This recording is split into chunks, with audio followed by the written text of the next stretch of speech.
मेरी मामी मुझे रोज एक गोली खिला देती, जिससे मुझे शरीर में कमजोरी सी महसूस होने लगी। मेरे शरीर में बदलाव सा आने लगा। फिर एक दिन मेरे मामा के साथ एक आदमी घर आया। वह मुझे अजीब नज़रों से देख रहा था। उस आदमी के जाने के बाद मामी कमरे में जोर जोर से हंसकर बातें कर रही थी। मैंने खिड़की से छुपकर उनकी बातें सुनी, जिन्हें सुनकर मेरी आत्मा कांप गई, क्योंकि मामा मामी तो मेरे साथ एक गांव में सविता अपनी बेटी काजल के साथ रहती थी। सविता के पति का देहांत काजल के जन्म के कुछ समय बाद ही हो गया था। सविता गांव के सरपंच के यहाँ झाड़ू बर्तन का काम कर अपना व अपनी बेटे का पेट पालती थी। सविता अपनी बेटे को पढ़ा लिखा कर एक बहुत बड़ी अधिकारी बनाना चाहती थी, इसलिए वह जी तोड़ मेहनत करती थी ताकि ज़्यादा से ज़्यादा पैसे कमा पाए। एक दिन सविता अपनी बेटी से बोली, मैं काम पर जा रही हूँ, तू अपना ख्याल रखना। काजल पढ़ाई कर रही थी, लेकिन उस दिन वह अपनी माँ से बोली, माँ आज काम पर मत जाओ, मेरा मन नहीं लग रहा है। सविता बोली, बेटा काम पर तो जाना ही पड़ेगा, खूब सारे पैसे जो कमाने हैं, तुझे कलेक्टर बनाने के लिए। इतना बोलकर सविता काम पर चली गई। काजल भी अपनी पढ़ाई करने लगी। दोपहर के समय काजल घर पर खाना खा रही थी कि तभी दरवाजे की खटखटाने की आवाज़ आई, तो उसने दरवाज़ा खोला तो दरवाजे पर पड़ोस की एक अम्मा खड़ी थी। वह काजल से बोली, बेटी तेरा कोई रिश्तेदार या जान पहचान वाला है जिसे तू जानती हो? काजल बोली, अम्मा जी मेरे मामा मामी पास के गांव में रहते हैं। लेकिन क्या हुआ, आप क्यों पूछ रही हो? तब अम्मा ने बताया, बेटी तेरी माँ सरपंच के यहाँ छत की सफाई कर रही थी और वह छत से गिर गई। वह हम सबको छोड़ दुनिया से चली गई। इतना सुनकर काजल रोने लगी और रोते रोते बेहोश हो गई। अम्मा ने काजल को संभाला और पानी के छींटे डालकर उसे होश में लाई। फिर अम्मा ने काजल से मामा का घर पूछ सरपंच को बताया और सरपंच ने एक नौकर भेज काजल के मामा मामी को बुलवा लिया। सविता के भाई ने आकर उसका अंतिम संस्कार किया। वह मामी ने काजल को संभाला। अगले दिन सरपंच व गांव के कुछ लोग सविता के घर आए। सरपंच ने काजल को हौसला दिया। वह उसके मामा से कहा, काजल अब अनाथ हो गई है और हम सब चाहते हैं इसके मामा होने के नाते आप काजल की जिम्मेदारी लें। और सविता की मौत मेरे घर में काम करते हुए हुई है, इसलिए मैं काजल की परवरिश के लिए 2 लाख रुपए दे रहा हूँ। यह हमारे गांव की बेटी है, आप इसका ध्यान अच्छे से रखना। और सरपंच ने पैसे मामा को दे दिए। काजल के मामा ने सरपंच व गांव वालों को आश्वासन दिया कि काजल मेरी बेटी जैसी है, मैं इसकी परवरिश बहुत अच्छे से करूँगा, आप लोग निश्चिंत हो जाएं। अगले दिन काजल के मामा मामी उसे लेकर अपने घर आ गए, लेकिन काजल का मन मामा मामी के घर बिल्कुल नहीं लग रहा था। वह बस दिन रात अपनी माँ को याद कर रोती रहती। एक दिन काजल की मामी बोली, देखो काजल, जो होना था हो गया, अब उसे याद कर बार बार रोने का कोई फ़ायदा नहीं। अच्छा यही है, सब भूलकर अब घर के कामकाज में ध्यान लगाओ। काजल बेचारी मामी के साथ घर का काम करने लगी। एक दिन वह अपने मामा से बोली, मामा, मैं स्कूल कब जाऊंगी? मुझे पढ़ाई कर कलेक्टर बनना है, अपनी माँ का सपना पूरा करना है। मामा तिल मिलाकर बोला, हाँ, तेरी माँ तो तेरे लिए करोड़ों की संपत्ति छोड़ गई है, जो मैं तेरे ऊपर लुटाता रहूं और तुझे स्कूल भेज दूं। चुपचाप घर में रहना है तो रहे, नहीं तो चली जा अपने घर वापस। काजल के मामा मामी ने उसके सारे पैसे हड़प लिए और वह उससे पीछा छुड़ाना चाहते थे। काजल की मामी उसे घर के सभी काम करवाती और उसे ठीक से खाना भी नहीं देती थी। लेकिन इतने में भी मामा मामी का मन नहीं भरा। जब काजल इतना परेशान करने पर भी घर से नहीं गई तो उन्होंने मन में और लालच आ गया। वह दोनों ने एक योजना बनाई। अब उसकी मामी उसे रोज एक गोली खिलाने लगी। कुछ दिन बाद काजल के शरीर में कमजोरी सी महसूस होने लगी।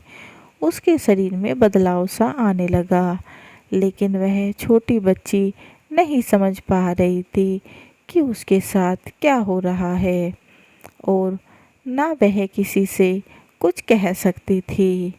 एक दिन उसके मामा के साथ करीब 35 साल का आदमी घर आया, जिसे देखकर मामी भी खुश हो गई और अच्छे से चाय नाश्ता बना मामी ने उस आदमी को दिया। वह आदमी काजल को बड़ी अजीब नज़रों से देख रहा था, तो काजल उसे देख वह दौड़कर अंदर कमरे में चली गई। फिर मामा मामी वह आदमी कमरे के अंदर चले गए। वह दरवाज़ा बंद कर बहुत देर तक बातें करते रहे। काजल अंदर ही बैठी रही और जब वह आदमी चला गया तो वह बाहर निकल कर आई। आज मामा मामी दोनों बहुत खुश थे और शाम को दोनों कमरे में बैठकर जोर जोर से हंसकर बातें कर रहे थे। काजल ने खिड़की से झांक कर देखा तो मामी के हाथ में नोटों की गड्डी और मामा से कह रही थी, बस थोड़े दिन की बात और है, फिर इस अनाथ से हमारा पीछा छूट जाएगा। और इतने पैसे भी मिल गए। इसे बेचकर अब गोलियां भी अपना असर दिखा रही हैं। कुछ महीने में ही इसके मासिक शुरू हो जाएगी और इसके शरीर से बचपना चला जाएगा। इतना सुनकर काजल के होश उड़ गए और उसी रात ही वह मामा मामी के घर से भाग निकली। वह अपने घर जाना चाहती थी, लेकिन उसे रास्ता मालूम न होने की वजह से वह भटककर अनजान शहर चली गई। सुबह हो गई थी। उसे कुछ समझ नहीं आ रहा था कि कहाँ जाए, क्या करे। उसे बहुत तेज भूख भी लग रही थी। काजल एक मंदिर के सामने बैठकर रोने लगी। उसे रोता देख एक बूढ़ी अम्मा उसके पास आकर बोली, क्या हुआ बेटी, क्यों रो रही है? तब काजल ने अम्मा को अपनी आप बीती सुनाई। अम्मा ने कहा, बेटी, यहाँ पास में ही मेरी छोटी सी झोपड़ी है जिसमें मैं रहती हूँ और यहाँ मंदिर में मांगकर खाना खा लेती हूँ। चल तू भी मेरे साथ झोपड़ी में ही रह लेना। अम्मा काजल को साथ ले गई और उसे खाना खिलाया। अगले दिन से काजल व बूढ़ी अम्मा के साथ खाना मांगने के लिए मंदिर के बाहर बैठ गई। काजल को इस तरह मांगकर खाना अच्छा नहीं लग रहा था, लेकिन वह कुछ और कर भी नहीं पा रही थी। लेकिन उसके दिमाग में अभी भी कलेक्टर बनने का सपना घूमता रहता। फिर एक दिन मंदिर के बाहर एक लाल बत्ती की गाड़ी आकर रुकी। उसमें से एक महिला उतरी। गाड़ी देखकर काजल को अपनी माँ की बात याद आ गई कि एक दिन मेरी बेटी लाल बत्ती की गाड़ी में बैठकर आएगी। और वह दौड़कर उस महिला के पास पहुंची। काजल को देख उस महिला ने उसे कुछ पैसे दिए तो उसने इनकार कर दिया और बड़ी मासूमियत से महिला बोली, कलेक्टर कैसे बनते हैं? मुझे भी कलेक्टर बनना है।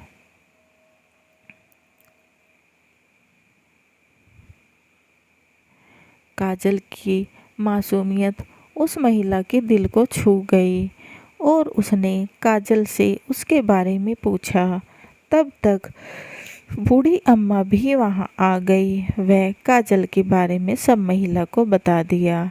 इतना सुनकर अम्मा को बोलकर वह महिला काजल को अपने साथ ले गई। उसके घर में वह उसका पति ही रहते थे। उन दोनों की कोई औलाद नहीं थी।